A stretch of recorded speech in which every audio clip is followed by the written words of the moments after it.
Hi, I'm Anthony Kapfer, and I play music. How's that? Good man. Now, to get into this with Broken Records magazine, how did you come up with a series of events, your new album, and as far as like the album title and everything, like how did you come up with the name, and what was the recording process like for it? All right. The album came about during the end of a long-term relationship, and kind of at the same time that a new relationship was starting, kind of a transitionary, is that a word? Transition? Yeah. There's a period of transition. And so what was the second part? The name? Yeah, the name. The name of the album, it came from the song. Mm-hmm. I just wrote the line, life is just a series of events, and the song series of events. And I kind of thought that summed up everything that I was trying to get across pretty nicely. Before that I was thinking of just calling it Man Makes Music. So I thought a series of events kind of had a better ring to it. And so I went with that. Recording process, I just wanted it to be a really simple process. I didn't really want to get into anything particularly difficult. So I just would sit, and it was pretty much like recording demos. I would just sit and I would write the songs with my acoustic guitar, and pretty much as soon as I was done writing the lyrics, I would start recording the little bits, and pretty soon I had an album. I had some drum loops and things like. How do you get in touch with Cash Cow Records? Well, that's just me. I put out. Oh, that's you. I didn't know that. We put out our own. Every band that I'm in, we put out our own stuff. So just kind of give it a name, because we're essentially a record label. Essentially. We press CDs. We get the stuff on iTunes. Promote it, however. It's the way to go, man. Seriously, in this fucking state of mind. Yeah. I mean, until somebody else can do a better job at it than what I'm doing, that's how I'm going to keep doing it. Yeah. My favorite music video from YouTube, obviously, is Domino Effect. Very good video. What gave you the concept of the video, and how long did it take?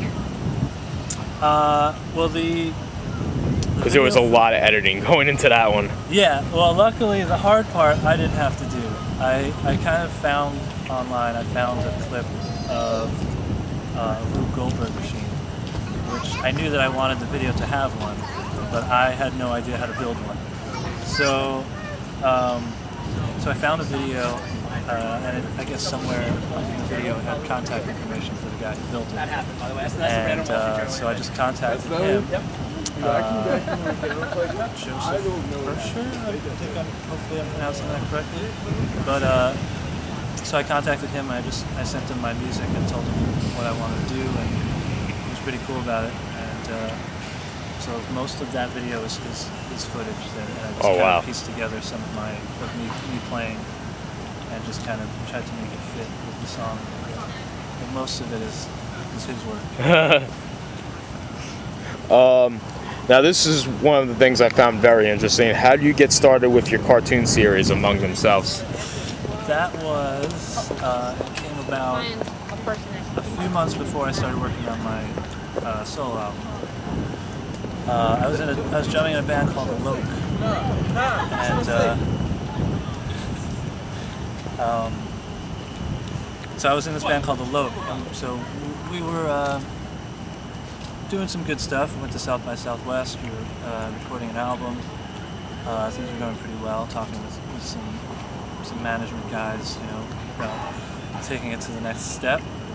And right before the summer of 2009, the band just kind of suddenly broke up. And this was kind of the last in a long line of band breakups. I've been in a ton of bands in the past couple of years. And So when we broke up, I didn't really know what I wanted to do. I kind of didn't want to do music anymore.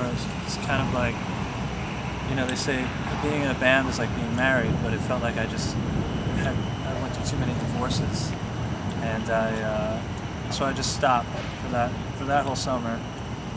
I didn't play music, I didn't write songs, I just didn't do anything. So I was trying to think of what I wanted to do, because I needed a hobby. I didn't really have a full-time job either, so I just started writing these little scripts with my friends, and we started making little cartoons and little sketch comedy videos.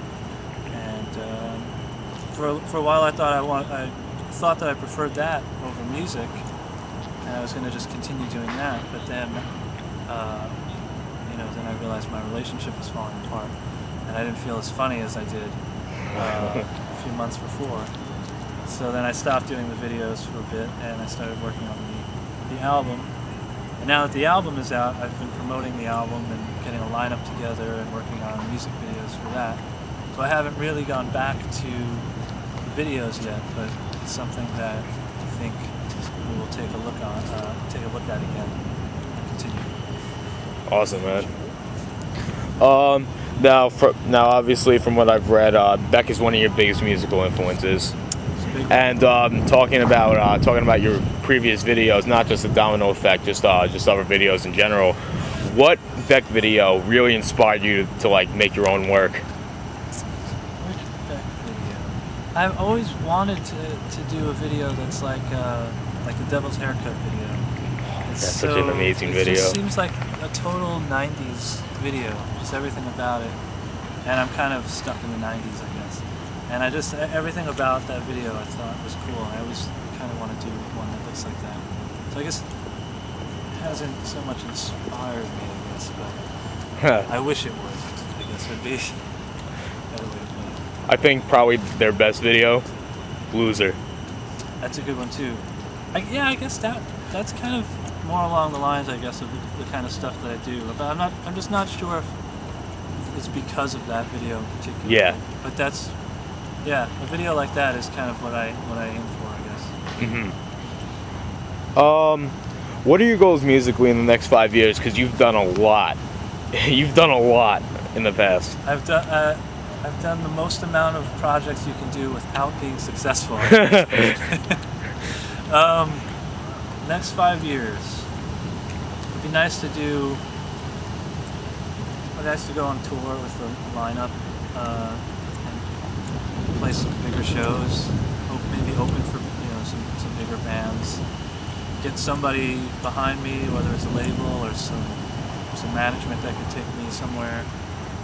And that's really it.